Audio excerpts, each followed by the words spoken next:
ओम अज्ञानतिमिरान्धस्य ज्ञानाञ्जनशलाकया चक्षुरुमिलितं येन तस्मै श्री गुरुवे नमः। जिसने अज्ञान के अंधकार में डूबे हुए को ज्ञान की ज्योति से आंखें खोली, ऐसे श्री गुरुदेव को मेरा प्रणाम। कभी आपने महसूस किया है वो पल जब अचानक मन में कोई जप करने की इच्छा ही नहीं होती, जब वो नाम जो कभी सांस सांस में गूंजता था अब जैसे चुप हो गया हो। सुबह की आरती देखते वक्त अब वो भाव नहीं उमड़ते। माला हाथ में होती है पर मन कहीं और भटक जाता है और फिर भीतर से एक डर उठता है, क्या भगवान मुझसे रूठ गए? क्या मैंने कोई गलती कर दी? क्यों मेरे भीतर अब वो प्रेम नहीं रह गया जो पहले था? रात को नींद नहीं आती, भीतर से बेचैनी उठती है। कभी लगता है शायद मेरे जप का असर खत्म हो गया, शायद मेरी भक्ति मुरझा गई। लेकिन परमहंस योगानंद जी कहते हैं, ईश्वर कभी दूर नहीं जाता, दूर तो केवल मन जाता है। कभी कभी ये मौन, ये शून्यता कोई दंड नहीं बल्कि कृपा का एक गहरा रूप होती है। आज की इस कथा में हम जानेंगे, क्या नाम जप का छूटना भगवान की कृपा हटने का संकेत है या फिर किसी बड़ी आत्मिक छलांग की तैयारी? वो साधक हर सुबह 4 बजे उठता था। उसका नाम था आनंद। कई सालों से उसकी दिनचर्या एक जैसी थी। भोर के अंधेरे में दीपक जलाकर वो भगवान के नाम का जप शुरू करता था। हर राम, हर ओम, हर नमो भगवते के साथ उसकी आंखों से आंसू बहते। उसका हृदय पिघल जाता, मानो ईश्वर उसके ठीक सामने बैठे हों। वो कहता, प्रभु, आपकी उपस्थिति मुझे हर सांस में महसूस होती है। और सच में उस कमरे में जैसे कोई अदृश्य शांति बसती थी। उसका चेहरा दमकता, मन प्रसन्न रहता और जीवन में आने वाला हर कष्ट जैसे ईश्वर के नाम से पिघल जाता। पर एक सुबह कुछ बदल गया।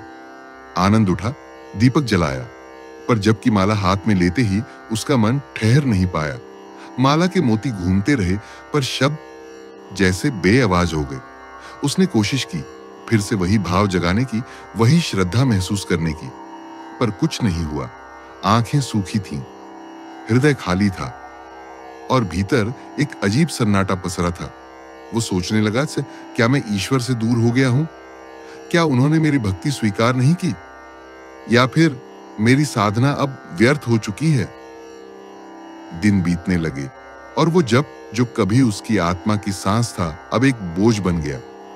वो पहले जैसा आनंद अब महसूस नहीं कर पा रहा था। ध्यान में बैठते ही मन भागने लगता और उसके भीतर एक गहरी उदासी जमने लगी, एक आध्यात्मिक खालीपन जो शब्दों से परे था। रात में छत की ओर देखता हुआ वो खुद से कहता, हे प्रभु, आपने मुझे क्यों छोड़ दिया? और उसी क्षण शायद ऊपर कहीं ईश्वर मुस्कुरा रहे थे, क्योंकि वह नहीं जानते थे कि यह दूरी नहीं बल्कि एक नई यात्रा की शुरुआत थी। कई दिन बीत गए। आनंद के भीतर का मौन और गहरा होता गया। वो जप करने बैठता पर मन नहीं टिकता। वो मंदिर जाता पर मूर्ति को देखकर भी आंखों में आंसू नहीं आते। उसे लगता, मेरे भीतर कुछ मर गया है। एक दिन उसने ठान लिया कि अब उसे उत्तर चाहिए। वो गया परमहंस योगानंद जी के आश्रम। उनके चरणों में बैठकर आंसुओं से भीगी आवाज में बोला, गुरुदेव, मैंने कभी भी जप नहीं छोड़ा था। हर दिन, हर सांस में मैंने भगवान का नाम लिया, पर अब मेरा मन ही नहीं करता। क्या इसका मतलब है कि प्रभु मुझसे नाराज हैं? क्या उन्होंने अपनी कृपा वापस ले ली? योगानंद जी ने उसकी ओर देखा। उनकी आंखों में दया, करुणा और दिव्यता का समंदर था। वे कुछ देर मौन रहे, फिर बोले, नहीं पुत्र, ऐसा नहीं है। उन्होंने कहा, ईश्वर की कृपा कभी घटती नहीं, बस उसकी दिशा बदल जाती है। आनंद चौंक गया। दिशा बदल जाती है? योगानंद जी मुस्कुराए और बोले, जब तुम प्रेम के शुरुआती चरण में होते हो तो ईश्वर तुम्हें मधुर अनुभूतियां देते हैं। भक्ति के आंसू, आनंद की तरंगें, ध्यान की गहराई। पर जब वो देखते हैं कि अब तुम तैयार हो गए हो तो वो ये बाहरी अनुभूतियां हटा लेते हैं ताकि तुम सीखो उनसे प्रेम करना अनुभव के बिना भी संभव है। उनकी वाणी में मानो सत्य की गूंज थी। उन्होंने आगे कहा, जब जप करने की इच्छा नहीं होती, वो ईश्वर की कृपा हटने का नहीं, बल्कि कृपा के नए स्तर पर आने का संकेत होता है। आनंद की आंखों में चमक लौट आई, पर उसके मन में अब भी प्रश्न था। गुरुदेव, अगर जप की भावना खत्म हो जाए तो मैं क्या करूं? योगानंद जी ने बस एक बात कही, तब भी बैठो, चाहे मन न भी लगे, क्योंकि जब तुम मौन में भी बैठते हो तो तुम्हारा मौन ही तुम्हारा जप बन जाता है। योगानंद जी की बातें आनंद के हृदय में उतर गईं, पर फिर भी उसके मन में एक सवाल लगातार उठता रहा। अगर जप इतना पवित्र है तो फिर ईश्वर उसे रुकने क्यों देते हैं? वो रात को तारों भरे आकाश को निहारता और सोचता, क्या ये मेरी आत्मा की गलती है या ईश्वर की कोई योजना? योगानंद जी ने एक दिन अपने शिष्यों से कहा था, ईश्वर अपने भक्तों की साधना में ठहराव इसलिए लाते हैं क्योंकि आत्मा की वृद्धि केवल रोशनी में नहीं, अंधकार में भी होती है। जब आत्मा एक निश्चित स्तर तक पहुंचती है तो एक सूक्ष्म परिवर्तन होता है, जब से ध्यान और ध्यान से मौन की यात्रा। ये वो समय होता है जब ईश्वर तुम्हारी भक्ति की गहराई को परखते हैं। वो देखते हैं, क्या तुम केवल आनंद के लिए जप करते थे या अपने प्रेम के लिए? क्या तुम्हारा जप ईश्वर की अनुभूति पाने का साधन था या स्वयं प्रभु को समर्पण का भाव? क्योंकि जब जप की भावना जाती है तो अहंकार भी टूटता है। मन सोचता है, मैं तो कुछ नहीं कर पा रहा, और उसी क्षण सच्ची विनम्रता जन्म लेती है। योगानंद जी कहते हैं, जब साधक को लगता है कि अब वो कुछ नहीं कर पा रहा, तो समझो कि वो उस स्थिति के करीब पहुंच रहा है जहां मैं मिट जाता है और केवल वो रह जाता है। कभी कभी नाम जप का छूटना कृपा का अभाव नहीं, बल्कि आत्मा की परीक्षा होती है। ईश्वर देखना चाहते हैं, क्या तुम तब भी उनसे जुड़े रहोगे जब कोई अनुभूति नहीं बचेगी? जैसे एक माता अपने बच्चे को चलना सिखाती है, पहले हाथ पकड़ती है, फिर धीरे से छोड़ देती है ताकि बच्चा खुद चलना सीख सके। उसी तरह ईश्वर भी कभी कभी तुम्हें अकेला छोड़ देते हैं ताकि तुम उनकी उपस्थिति को भीतर से खोजो, बाहर से नहीं। और यही कारण है कि नाम जप कभी वास्तव में छूटता नहीं, वो सिर्फ सतह से गहराई में चला जाता है। वो माला से हृदय की धड़कन बन जाता है। रात का सन्नाटा था, आकाश में तारे स्थिर खड़े थे और आनंद अपने कमरे में दीपक के सामने मौन बैठा था। ना जप, ना ध्यान, बस मौन। पहले यह मौन उसे खलता था, पर आज वह उसमें डूबता जा रहा था। धीरे धीरे उसे महसूस हुआ कि इस मौन के भीतर भी एक ध्वनि है, बहुत सूक्ष्म, बहुत कोमल, जैसे कोई भीतर से कह रहा हो, मैं यही हूं। और तभी उसे योगानंद जी की वाणी याद आई, जब जप बंद हो जाए तो समझो कि अब ईश्वर मौन में बोलना चाहते हैं। आनंद ने आंखें बंद की। ना कोई शब्द था, ना कोई मंत्र, फिर भी हर सांस के साथ उसका हृदय प्रभु प्रभु कह रहा था। उसने अनुभव किया कि ईश्वर की उपस्थिति को सुनने के लिए शब्द नहीं, मौन चाहिए। जैसे नदी जब समुद्र में मिल जाती है तो उसकी लहरें शांत हो जाती हैं, वैसे ही जब साधक प्रभु में विलीन होता है तो उसके जप की आवाज मौन में बदल जाती है। यह वही परीक्षा है, मौन की परीक्षा, जहां तुम्हें कुछ करना नहीं होता, बल्कि बस रहना होता है। रहना विश्वास में, समर्पण में, प्रेम में। कई बार साधक इस अवस्था में डर जाता है, उसे लगता है सब खत्म हो गया। लेकिन सच तो यह है कि यहीं से शुरुआत होती है, यहीं आत्मा का वास्तविक संवाद शुरू होता है। क्योंकि ईश्वर शब्दों से नहीं, भावों की तरंगों से उत्तर देते हैं। तुम बोलना बंद कर देते हो, पर ईश्वर सुनना शुरू कर देते हैं। आनंद का मौन अब प्रार्थना बन चुका था। उसकी सांसें ही अब जप थीं, उसका हृदय ही उसका मंदिर बन गया था। और इस मौन में वो पहली बार सच्चे अर्थों में नाम को सुन पा रहा था, न होंठों से, न माला से, बल्कि अपनी आत्मा से। आनंद को लगा था कि उसकी साधना टूट गई है, पर अब उसे समझ आने लगा कि वो जो खालीपन है वो शून्यता नहीं, वो कृपा का नया रूप है। परमहंस योगानंद जी कहा करते थे, जब भक्त का मन थक जाता है तब ईश्वर उसके मन को विश्राम देते हैं। वो कृपा को मौन में बदल देते हैं। ईश्वर की कृपा हमेशा एक जैसी नहीं होती। कभी वो आनंद बनकर आती है, कभी आंसू बनकर बहती है और कभी गहरी शांति बनकर ठहर जाती है। पर भक्त को केवल उसकी उपस्थिति पहचाननी होती है। आनंद को अब एहसास हुआ कि वो जिन दिनों को अंधकार समझ रहा था, वो तो ईश्वर की सबसे मृदुल छाया थी। ईश्वर चाहते थे कि वो बाहरी जप से ऊपर उठे और उस नाम को महसूस करे जो शब्दों से परे है। उसने देखा, जब वो कुछ नहीं कर पा रहा था तब भी भीतर कुछ हो रहा था। एक सूक्ष्म परिवर्तन, एक शांत ऊर्जा जो उसकी आत्मा को नया आकार दे रही थी। योगानंद जी कहते हैं, जब तुम्हें लगे कि कुछ नहीं हो रहा तब जान लो कि ईश्वर भीतर चुपचाप कार्य कर रहे हैं। ईश्वर की कृपा दिखती नहीं, वो किसी दीपक की तरह है जो भीतर जल रहा होता है, बस तुमने अपनी आंखें बंद कर ली होती हैं। आनंद अब समझ गया, नाम जब कभी छूटा नहीं था, वो तो बस अंदर उतर गया था। पहले वो होठों पर था, अब वो हृदय की धड़कन में था। उसने अनुभव किया, कृपा कभी हटती नहीं, वो रूप बदलती है। और जब वो यह समझ गया तो उसकी आंखों से फिर वही आंसू बह निकले, पर इस बार वो दुख के नहीं, आभार के आंसू थे। रात के गहराते सन्नाटे में आनंद ध्यान मुद्रा में बैठा था। दीपक की लौ मंद हो चुकी थी, पर उसके भीतर एक नया प्रकाश जलने लगा था। कई दिनों के मौन, संघर्ष और शून्यता के बाद आज उसे भीतर कुछ जागता हुआ महसूस हुआ। उसने आंखें बंद की और बिना किसी शब्द के बस मन ही मन कहा, प्रभु।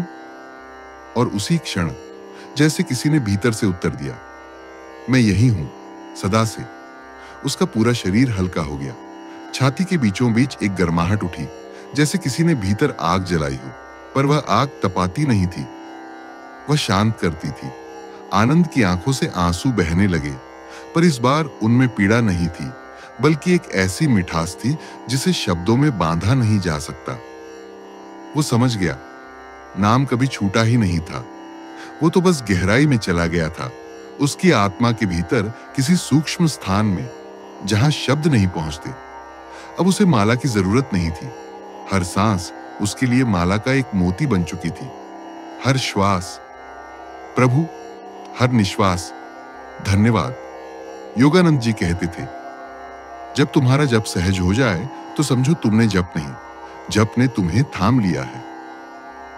अब आनंद को पता चल गया था कि कृपा का अर्थ अनुभूति नहीं, बल्कि सतत उपस्थिति है।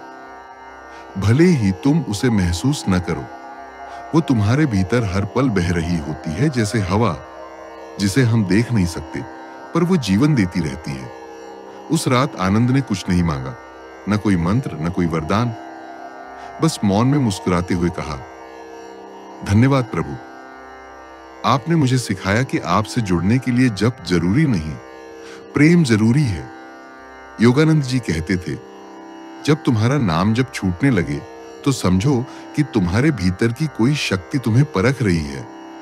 ये परख तुम्हारी भक्ति की गहराई की होती है। ये देखने की होती है कि क्या तुम भगवान का नाम सिर्फ इसलिए लेते थे क्योंकि सब कुछ ठीक था, या तब भी लोगे जब जीवन बिखर रहा हो। बहुत बार जब किसी साधक का नाम जब छूटता है तो वह समझता है कि भगवान ने कृपा हटा ली है, पर असल में यह वह क्षण होता है जब ईश्वर पीछे नहीं हटता, बल्कि थोड़ा और करीब आ जाता है। जैसे माँ बच्चे से कहती है, चलो अब अपने पैरों पर चलो। वो बच्चा गिरता है, रोता है, लेकिन चलना सीखता है। नाम जब छूटना आत्मा की उसी यात्रा का हिस्सा है, क्योंकि जब तुम नाम को खोते हो तभी तुम उसकी कीमत पहचानते हो। जब जप नहीं हो पाता तभी समझ आता है कि वो तुम्हारे भीतर कैसी शांति जगाता था, कैसी ऊर्जा देता था। परमहंस योगानंद कहते थे, ईश्वर की कृपा किसी भी साधक से कभी नहीं हटती, बस साधक अपने मन की धूल में उसे देख नहीं पाता। और जब वो फिर से जप में लौटता है, वही कृपा, वही शांति, वही आनंद दुगुनी शक्ति से उसकी आत्मा को भर देती है। तो अगर कभी तुम्हारा नाम जब छूट जाए, घबराना मत। वो तुम्हारी हार नहीं, तुम्हारी साधना का नया अध्याय है। वो तुम्हें सिखा रहा है कि भगवान को शब्दों में नहीं, अनुभव में पाना है। एक बार एक शिष्य ने योगानंद जी से पूछा, गुरुदेव, कभी कभी मेरा नाम जप अपने आप बंद हो जाता है, क्या इसका अर्थ है कि भगवान मुझसे दूर चले गए हैं? योगानंद जी मुस्कुराए और बोले, नहीं मेरे बच्चे, भगवान तो सदा तुम्हारे पास हैं।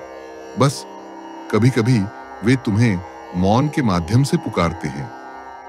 फिर उन्होंने कहा, नाम जप का छूटना ईश्वर की कृपा हटने का नहीं, बल्कि तुम्हारे मन की परतें हटने का संकेत है। वो तुम्हें यह समझाने आता है कि ईश्वर तुम्हारे होंठों के शब्दों में नहीं, तुम्हारे हृदय की पुकार में रहता है। वो बोले, अगर जब छूट भी जाए तो बस एक काम करना, अपने मन में विनम्रता से कहना, प्रभु मैं भटक गया था, अब लौट आया हूं। बस इतना कहना ही काफी है, क्योंकि भगवान प्रतीक्षा में रहते हैं कि तुम बस एक बार फिर उन्हें पुकारो। और जब तुम फिर से उनका नाम लेते हो, वो तुम्हें वैसे ही गले लगाते हैं जैसे खोए हुए बच्चे को मां लगाती है, बिना किसी प्रश्न, बिना किसी शिकायत। इसीलिए याद रखो, नाम जब छूटना ईश्वर की कृपा हटने का संकेत नहीं, बल्कि ये तुम्हारी आत्मा को फिर से कृपा की गहराई में डुबोने का अवसर है। परमहंस योगानंद जी कहते थे, ईश्वर की कृपा कभी रुकती नहीं, रुकता है केवल तुम्हारा उसे महसूस करना। भगवान की कृपा तो सूर्य की तरह है, निरंतर चमकती हुई, सर्वव्यापी, अनंत। वो हर पल तुम्हारे चारों ओर बह रही होती है, तुम्हारे भीतर सांस की तरह प्रवेश कर रही होती है। पर जब मन संसार के कोलाहल में उलझ जाता है, तब तुम्हें लगता है जैसे वो कृपा खो गई। सत्य ये है कि कृपा कभी जाती नहीं, वो तुम्हारे भीतर प्रतीक्षा करती है, तुम्हारे लौटने की राह देखती है, जैसे कोई मां अपने रूठे बच्चे को दरवाजे पर खड़े होकर पुकारती है, लौट आओ, मेरा आंचल हमेशा तुम्हारे लिए खुला है।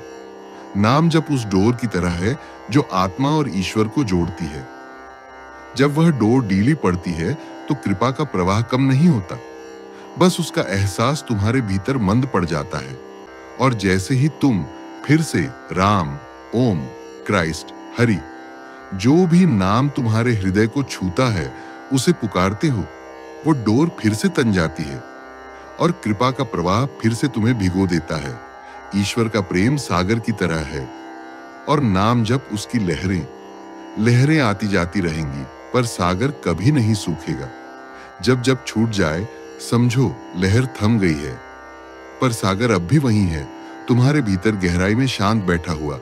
इसलिए जब भी तुम्हें लगे कि तुम्हारा मन जब से दूर चला गया है, उसे दोष मत दो, उसे पकड़ो मत। बस प्रेम से कहो, प्रभु मुझे फिर से याद करने की शक्ति दो।